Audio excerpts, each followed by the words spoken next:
29 में आपका हार्दिक स्वागत है। आइए आज हम हजारीबाग जिला के अंतर्गत प्रखंड प्रकट्ठा के ग्राम बेड़ोकला में मौजूद हैं और यहाँ 9 निर्वाचित हुए झारखंड प्रदेश ओबीसी वर्ग के अध्यक्ष जी का आगमन प्रकट्ठा विधानसभा क्षेत्र के अंतर्गत ग्राम बेड़ोकला में होने जा रहा है। और यहाँ अपने निर्वाचित क्षेत्र होने के कारण यहाँ के कार्यकर्ताओं में इतनी बड़ी उल्लास है, आशा है और उल्लास भी है कि लगातार लोग इनके स्वागत करने के लिए फूल माला के साथ में खड़े हैं। हम दिखा सकते हैं कि कुछ ही देर में इस जगह इसी स्थान पर यहाँ झारखंड ओबीसी वर्ग के अध्यक्ष जानकी प्रसाद जी का आगमन कुछ ही क्षणों के बाद यहाँ होने जा रही है। कार्यकर्ताओं के द्वारा लगातार ढोल लगाने के साथ जो स्वागत है, स्वागत के लिए यहाँ सैकड़ों की संख्या में इनके कार्यकर्ताओं का जो एक हुजूम लगा हुआ है, उनके स्वागत के लिए एक झारखंड की बेहतर ओबीसी वर्ग के एक नए अध्यक्ष का चुनाव में निर्वाचित हुए हैं। तो हम चाहेंगे कि कुछ पल बाद यहाँ जानकी प्रसाद यादव जी का आगमन होगा कार्यकर्ताओं के बीच। तो हम चाहेंगे कि तब उनसे हम आप तक रूबरू करवाएंगे, बात करने का प्रयास करेंगे। तब तक खबर को के साथ बने रहें।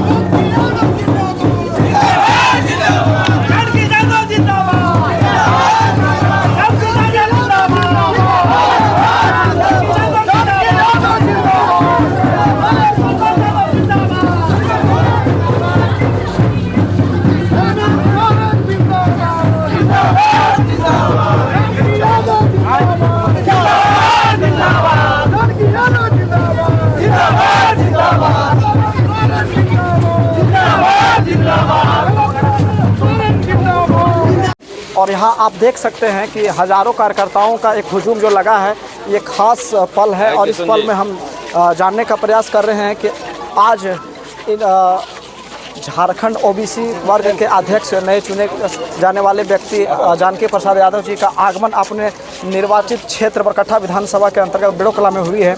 हम जानने का प्रयास करते हैं कि आज हमारे बीच जो मौजूद हैं, ये पूरे राज्य के ओबीसी वर्ग के अध्यक्ष चुने जाने पर क्षेत्रवासियों और राज्यवासियों को क्या कहना चाहेंगे सर आप?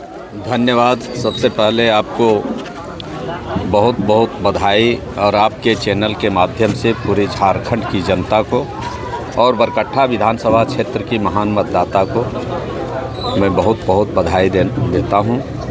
बधाई देता हूँ राज्य के लोकप्रिय मुख्यमंत्री श्री हेमंत सोरेन जी को, जिन्होंने पिछड़ा वर्ग आयोग का अध्यक्ष पूरे झारखंड प्रदेश का बनाए हैं। निश्चित तौर पर जिम्मेवारियां बहुत बड़ी मिली है और उस जिम्मेवारी को आप सभी लोगों के साथ सहयोग लेकर के निभाना है। निश्चित तौर पर अभी बहुत बड़ी एक समस्या है। सबसे बड़ा है कि अभी नगर निगम, नगर पालिका और नगर परिषद का चुनाव रुका हुआ है। इसका एक ही कारण है कि उसमें ओबीसी को आरक्षण मिलना है और चूँकि चुनाव नहीं हुआ है तो आज विकास का काम शहरों में ठप पड़ा हुआ है। लगभग 2000 करोड़ रुपया सभी नगर निगम, नगर पालिका और नगर परिषद के पास है, लेकिन वो खर्च नहीं कर सकते हैं चूँकि चुनाव नहीं हुआ है। इसलिए अभी हम लोग को एक ट्रिपल टेस्ट प्रक्रिया है जिसे आयोग को करना है। आयोग हर वार्ड का वोटर लिस्ट बना है। अब वोटर लिस्ट बनने के बाद वहाँ आपत्ति भी कई जगह आए थे।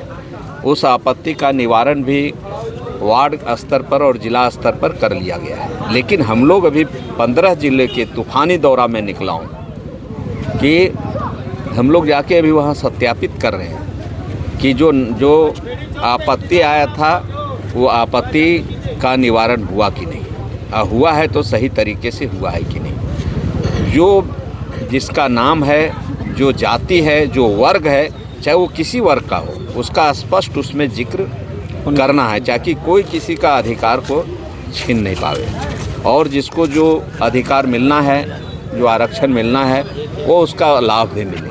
तो इसी प्रक्रिया में अभी लगे हुए हैं और जो खास करके हमारा बरकट्ठा विधानसभा में कार्यकर्ता भी बहुत मायूस थे चुनाव का रिजल्ट पक्ष में नहीं होने के कारण।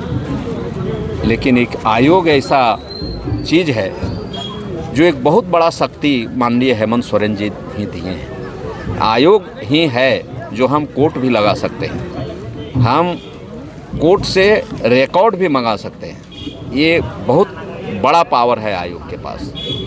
और इसलिए अब जो भी कहीं कोई मामला होगा, यदि किसी के साथ ज्यादती करेगा, किसी के साथ कोई दबाना चाहेगा, उसके साथ किसी राजनीतिक दबाव में उसके साथ किसी तरह का कोई उसके साथ भेदभाव बरता जाएगा, तो जो ही लिखित शिकायत मिलेगी उस पर कड़ी कार्रवाई होगी और आयोग ज़रूरत पड़ा तो आयोग उसे कटघरे में भी खड़ा करने का काम करेगा। चलिए, ये नए चुनाव नए बनने पद पे पदस्थापित हुए हैं झारखंड ओबीसी वर्ग के पूरे राज्य के अध्यक्ष हैं ये, और ये अपने निर्वाचित क्षेत्रों में आए हुए हैं और पहली बार आए हुए हैं। तो जाहिर सी बात है कि खुशियों का माहौल जो इनके कार्यकर्ताओं में है, लगातार इनका जो दौरा हो रहा है उनमें तो लगातार कार्यकर्ताओं के द्वारा स्वागत का जो एक अहम प्रक्रिया रखा गया, जिसको हम एक उदाहरण के रूप में आज वीडियो कॉल में दिखाने की कोशिश कर रहे हैं। तो हम चाहेंगे कि इसी प्रकार से और भी तमाम खबर आप तक पहुंचाने के लिए खबर 29 के साथ बने रहें। धन्यवाद।